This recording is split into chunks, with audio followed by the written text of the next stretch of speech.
আজকে আমি হরলের ডাল দিয়ে সজনি ডাঁটা রান্না করব। হরলের ডাল আধা বাটি নিয়েছি, এখন ধুয়ে সিদ্ধ বসাবো। সজনি ডাঁটা কেটে ধুয়ে রেখেছি, পাতলা পাতলা সজনি ডাঁটা নিয়েছি।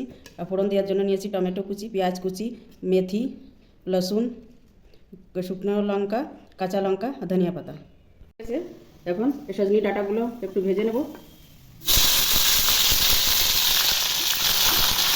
এগুলো ভাজা হয়ে গেছে, এবার তুলে নেব। এখন ফোড়ন দেবো শুকনো লঙ্কা, রসুন কুচি, এতে মেথি পাতাও দিয়ে দেবো।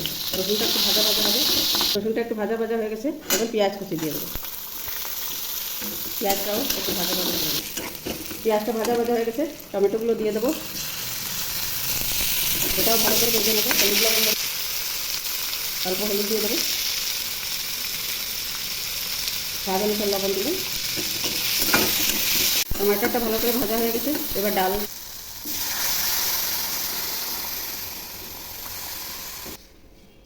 ভিতরে সজনি ডাঁটাগুলো দিয়ে দেবো আর ভালো করে জাল হতে দেবো। ডালটা ভালো করে জাল হয়ে গেছে, সজনি ডাঁটাগুলো গলে গেছে। এখন কাঁচা লঙ্কা দিয়ে দেবো আর নামিয়ে নেব। হরলের ডাল দিয়ে সজনি ডাঁটা রান্না হয়ে গেছে, ধনিয়া পাতা দিয়ে দিলাম। আমার ভিডিওটা যদি ভালো লেগে থাকে লাইক করবেন, শেয়ার করবেন, সাবস্ক্রাইব করবেন। নমস্কার।